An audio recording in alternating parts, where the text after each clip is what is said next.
তোমরাও কি চাইছো আমার মতো এরকম সুন্দর ঝলমলে চুল করতে?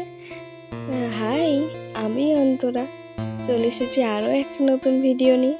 আজ তোমাদের সাথে শেয়ার করবো একটা হেয়ার রেমেডি। তার জন্য আমাদের এখানে লাগবে 2 চামচ ফ্লাক্সিড আর 1 চামচ মেথি আর 2 চামচ চাল। এটাকে সারা রাতের জন্য ভিজিয়ে রেখে দেবো। এই হেয়ার রেমেডিটা বেশ কিছুদিন ধরে আমি আমার সোশ্যাল মিডিয়ায় ঘোরাঘুরি করতে দেখছি, তো আমিও ভাবলাম চলো ট্রাই করি। তো পরের দিন সকালবেলায় চলে এসেছি ছাদে, কারণ আমার এখানে লাগবে অ্যালোভেরা, তাই 2টো অ্যালোভেরা নিয়ে নিয়েছি। আর এখানে সাদা জলের ভেতরে অ্যালোভেরাটাকে ডুবিয়ে রাখছি, গোড়ার দিকটা নিচের দিকে করে রাখবো। এটা গাছ থেকে ছেঁড়ার পরে না একটা হলুদ জেল বেরোয়, যেটা আমাদের স্কিন এবং হেয়ার কোনোটার জন্যই ভালো নয়। তো দেখতেই পাচ্ছ, এবার সারা রাত ভেজার পরে এটা অনেকটা ফুলে গেছে। আর এখানে ওই সব মিলিয়ে 1 গ্লাস মতো জল দিয়েছি আর এটাকে বসিয়ে দিয়েছি ফুটতে। এটা ফুটে যখন হাফ গ্লাস হয়ে আসবে আর এটা জেলি জেলি হয়ে আসবে, তখন আমি এটা নামাবো। তো তার আগে দেখে নাও এখানে কি করছি। এই অ্যালোভেরা জেলটাকে একটা ছুরির সাহায্যে পুরো ধারটা কেটে ফেলছি, তারপর মাঝখান থেকে 2 ভাগ করে দিচ্ছি। এইভাবে জেলটা বের করতে সুবিধা হয়, তোমরা যে যেমন করে ইচ্ছা বার করতে পারো। একটা চামচের সাহায্যে পুরো জেলটাকে এখানে বাটির মধ্যে নিয়ে নিচ্ছি। আর দেখো হলুদ জেলটা বেরিয়েছে ওই জলটার কালারটা। আর এখানে আমি জেলটা বার করে নিয়েছি, আর যেখানে সব কিছু ফুটতে দিয়েছিলাম এর মধ্যেই ঢেলে দেবো অ্যালোভেরা জেলটা।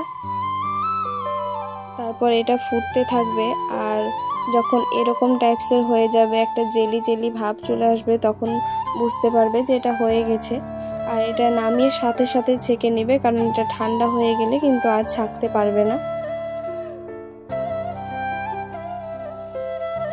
এখানে এতটা জেল বেরিয়েছে, আর এটা কিন্তু ফেলে দিবে না, এটা পেস্ট করে তোমরা চাইলে প্যাক হিসাবেও চুলে লাগাতে পারো।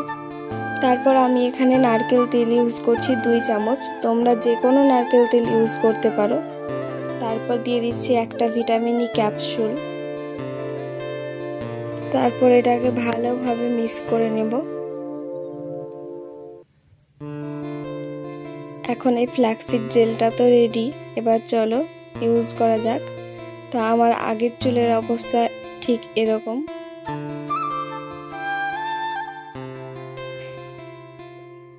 এখন একটা চিরুনির সাহায্যে ভালো করে চুলটাকে আঁচড়ে নেবে। আর এটাকে আমি একটু হাতের সাহায্যে ভালো করে মিশিয়ে নিলাম, আর সেকশন সেকশন করে ইউজ করব। খুব ছোট ছোট সেকশন নিব আর ইউজ করব। এইভাবে পুরো চুলটাতে লাগিয়ে নেব। আমি চেষ্টা করেছি একটু মাল্টিফাই করে লাগাতে, তোমরা যেমন করে ইচ্ছা তেমন করে লাগাতে পারো, কিন্তু চেষ্টা করবে গোড়া থেকে আগা পর্যন্ত পুরো চুলটাতে লাগানোর।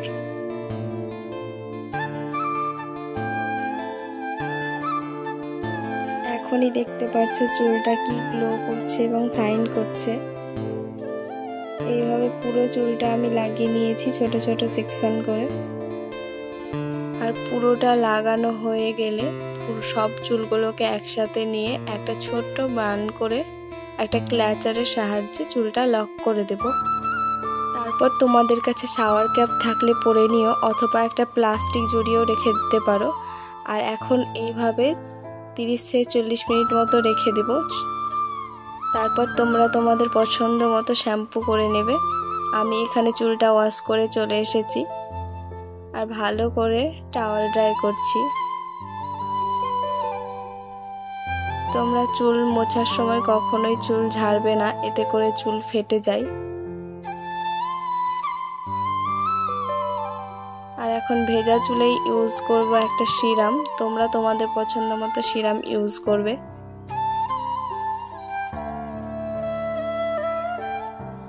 আমি ঠিক যেভাবে সিরামটা লাগাচ্ছি এইভাবেই সিরাম লাগাবে, চুলের গোড়াতে কখনোই সিরাম দেবে না। আর এখন চুলটা শুকিয়ে যাওয়ার পর দেখতেই পাচ্ছ আমার চুলটা কত সুন্দর স্মুথ অ্যান্ড শাইন করছে। এত সুন্দর একটা ফলাফল পেয়েছি যে চুল থেকে হাত সরাতে ইচ্ছে করছে না। তো তোমরাও চাইলে এটা ট্রাই করে দেখতে পারো। তো দেখা হচ্ছে আবার কোনো একটা পরের ভিডিওতে, ততক্ষণের জন্য ভালো থেকো, সুস্থ থেকো, টাটা, বাই।